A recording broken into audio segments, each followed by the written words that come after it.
3 വർഷത്തിനകം കോഴിക്കോട് റെയിൽവേ സ്റ്റേഷനെ രാജ്യാന്തര നിലവാരത്തിലേക്ക് ഉയർത്തുമെന്ന് പ്രഖ്യാപിച്ചുകൊണ്ട് തുടങ്ങിയ നിർമ്മാണ പ്രവൃത്തി 2 വർഷം പിന്നിടുമ്പോഴും 20% പോലും പൂർത്തിയായിട്ടില്ല എന്ന വസ്തുതയാണ് നമുക്ക് വ്യക്തമാകുന്നത്. അതിൻ്റെ ഒരു പശ്ചാത്തലം കൂടിയാണ് നമ്മൾ ഈ കാണുന്നത്. ഇപ്പോഴും കോഴിക്കോട് റെയിൽവേ സ്റ്റേഷൻ്റെ നവീകരണ പ്രവൃത്തി ഇഴഞ്ഞു നീങ്ങുകയാണ്. 20% ജോലികൾ മാത്രമാണ് ഏറ്റവും ഒടുവിൽ പൂർത്തീകരിച്ചിട്ടുള്ളത്. ഇനിയും 80% ജോലികൾ പൂർത്തീകരിക്കേണ്ടതുണ്ട്. 200ഓളം തൊഴിലാളികളും മറ്റ് യന്ത്രസാമഗ്രികളും ആവശ്യമുള്ള ഈ പ്രവൃത്തിക്ക് ഇപ്പോൾ ജോലി ചെയ്യുന്നത് 60-നും 70-നും ഇടയിലുള്ള തൊഴിലാളികൾ മാത്രമാണ്. മതിയായ യന്ത്ര സംവിധാനങ്ങൾ ഉപയോഗിക്കുന്നുമില്ല. അതിനിടെയാണ് കരാർ കമ്പനിയായ റാങ്ക് ഈ പ്രവൃത്തി ഇഴഞ്ഞു നീക്കുന്നതിനെതിരെ വിമർശനവുമായി ജനപ്രതിനിധികൾ തന്നെ രംഗത്ത് വന്നിട്ടുള്ളത്. കരാർ കമ്പനിയായ റാങ്കിൻ്റെ കരാർ റദ്ദ് ചെയ്യണമെന്ന ആവശ്യം കോഴിക്കോട് MP MK രാഘവൻ തന്നെ ഉന്നയിച്ചിട്ടുണ്ട്. കേന്ദ്രമന്ത്രി സുരേഷ് ഗോപിയുടെ സാന്നിധ്യത്തിൽ കഴിഞ്ഞ 3 മാസം മുൻപ് നടന്ന അവലോകന യോഗത്തിൽ തന്നെ അദ്ദേഹം ഈ ആവശ്യം ഉന്നയിച്ചിരുന്നു. അന്ന് റെയിൽവേ വകുപ്പ് ഉദ്യോഗസ്ഥരടക്കം ഈ കരാർ കമ്പനിയായ റാങ്കിൻ്റെ കരാർ റദ്ദാക്കുമെന്നുള്ള ഒരു ഉറപ്പ് MPക്ക് നൽകിയിരുന്നു. എന്നാൽ പിന്നീട് അതുണ്ടായില്ല. പിന്നീട് ഇതിൻ്റെ നിർമ്മാണവുമായി ബന്ധപ്പെട്ട പൈലിംഗ് പ്രവർത്തികളുടെ കാരണം കൂടിയാണ് കോഴിക്കോട് റെയിൽവേ സ്റ്റേഷനിലെ 2ാം പ്ലാറ്റ്ഫോമിലെ പഴയ ക്ലോക്ക് ടവർ തകരുന്നതിലേക്ക് നയിച്ചത് എന്ന ആരോപണവും ശക്തമാണ്. അത് സംബന്ധിച്ച വിശദമായ അന്വേഷണം വേണമെന്ന് Kozhikode MP MK Raghavan railway മന്ത്രിക്ക് തന്നെ നിർദ്ദേശവും നൽകിയിട്ടുണ്ട്. ആ ആവശ്യം അദ്ദേഹം റെയിൽവേ മന്ത്രിയോട് ഉന്നയിച്ചിട്ടുമുണ്ട്. ഈ പശ്ചാത്തലത്തിൽ ഇവിടുത്തെ നിർമ്മാണ പ്രവൃത്തിയുടെ വേഗത എങ്ങനെയെന്ന് പരിശോധിക്കുകയാണ് നമ്മൾ. നിലവിൽ നേരത്തെ സൂചിപ്പിച്ചതുപോലെ 200 തൊഴിലാളികളെങ്കിലും വേണ്ടിയെടുത്ത് 60-നും 70-നും ഇടയിൽ അടുത്ത തൊഴിലാളികൾ മാത്രമാണ് ജോലി ചെയ്യുന്നത്.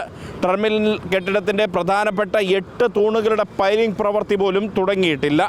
മാത്രമല്ല, നിർമ്മാണം അനിശ്ചിതമായി വൈകുന്നതിനെതിരെ റാങ്ക് എന്ന ഈ കരാർ കമ്പനിക്ക് കഴിഞ്ഞ മെയ് 10-ന് ദക്ഷിണ റെയിൽവേയുടെ അഡീഷണൽ ജനറൽ മാനേജറായിട്ടുള്ള വിപിൻ കുമാർ അന്ത്യശാസനം നൽകിയിരുന്നു. എന്നിട്ടും കൃത്യമായ പ്രവൃത്തി പൂർത്തീകരിച്ച് നൽകാൻ ഈ കമ്പനി തയ്യാറായിട്ടില്ല. മാത്രമല്ല, ഇവിടെ ഈ കോഴിക്കോട് റെയിൽവേ സ്റ്റേഷനുമായി ബന്ധപ്പെട്ട് പഴക്കമുള്ള കെട്ടിടങ്ങൾ പൊളിച്ചു നീക്കാതെയാണ് പൈലിംഗ് പ്രവർത്തികൾ നടത്തുന്നത് എന്ന ആക്ഷേപവും ആരോപണവും ശക്തമാണ്. ഇതിന് കൃത്യമായ മറുപടി പറയേണ്ടത് കരാർ കമ്പനിയാണ്. ഈ കരാർ കമ്പനി ഇതുവരെയായി ബില്ലിനത്തിൽ മാത്രം 80 കോടിയോളം രൂപയാണ് കൈപ്പറ്റിയിരിക്കുന്നത്. പദ്ധതിയുടെ ആകെ നിർമ്മാണ കരാർ 450 കോടി രൂപയാണ് എന്നത് ഓർക്കണം. അതിനിടെയാണ് 20% പ്രവൃത്തി മാത്രം പൂർത്തീകരിച്ചതിനിടെ 80 കോടിയോളം രൂപ ഈ കരാർ കമ്പനി കൈപ്പറ്റിയത് എന്ന വിശദാംശങ്ങളാണ് പുറത്തു വരുന്നത്. ആവശ്യമായ യന്ത്രങ്ങളോ അല്ലെങ്കിൽ മാനവ വിഭവശേഷിയോ ഇല്ലാതെ, തൊഴിലാളികളോ ഇല്ലാതെയാണ് ഇത്തരത്തിലുള്ള ഒരു പ്രവർത്തനം ഇവിടെ ഈ കരാർ കമ്പനി നടത്തുന്നത്. അതുകൊണ്ട് തന്നെയാണ് ഇതിൻ്റെ പ്രവൃത്തി ഇഴഞ്ഞു നീങ്ങുന്നത്.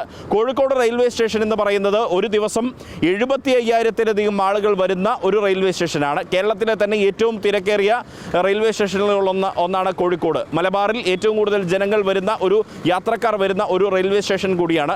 എന്നാൽ ഇന്ന് അത് നിർമ്മാണ പ്രവൃത്തിയുടെ പേരിൽ അപര്യാപ്തത കൊണ്ട് വീർപ്പുമുട്ടുകയാണ്. അതിനിടെയാണ് ചില ജീവന് പോലും സുരക്ഷയില്ലാത്ത വിധത്തിൽ പഴയ ക്ലോക്ക് ടവർ അടക്കം തകർന്നു വീഴുന്ന സാഹചര്യം ഉണ്ടായിട്ടുള്ളത്. കൃത്യമായ പൈലിംഗ് പ്രവർത്തികളും ഇതുവരെയായിട്ട് പൂർത്തീകരിച്ചിട്ടില്ല. അത്തരം സുരക്ഷ പോലും പരിഗണിക്കാതെയുള്ള പ്രവർത്തനങ്ങളാണ് ഇപ്പോൾ ഇവിടെ നടക്കുന്നത്.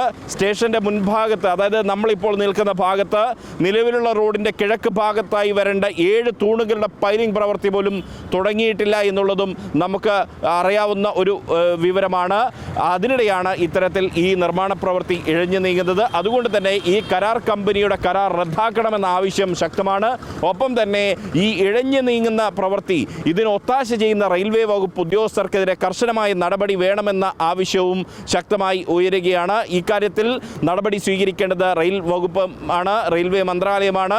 ഈ ഒരു ആവശ്യവുമായി കേരളത്തിലെ ജനപ്രതിനിധികൾ, MLA-മാരും MP-യും അടക്കമുള്ളവർ ആവശ്യം ഉന്നയിച്ചു കഴിഞ്ഞിട്ടുണ്ട്. ഇതിൽ റെയിൽവേ മന്ത്രാലയം എന്ത് നടപടി സ്വീകരിക്കുമെന്നുള്ളത് നമുക്ക് കാത്തിരുന്ന് കാണാം. കാരണം ഇനി കരാർ പ്രവൃത്തി പൂർത്തീകരിക്കാൻ ബാക്കിയുള്ളത് കേവലം 1 വർഷം മാത്രമാണ്. അതിനിടെ ഇനി അവശേഷിക്കുന്ന 80% പ്രവൃത്തി പൂർത്തീകരിക്കാൻ ഈ റാങ്ക് എന്ന കരാർ കമ്പനിക്ക് സാധിക്കുമോ എന്നുള്ളത് കാത്തിരുന്ന് കാണേണ്ട കാര്യമാണ്. Riyas KMR, Kerala vision news, Kozhikode.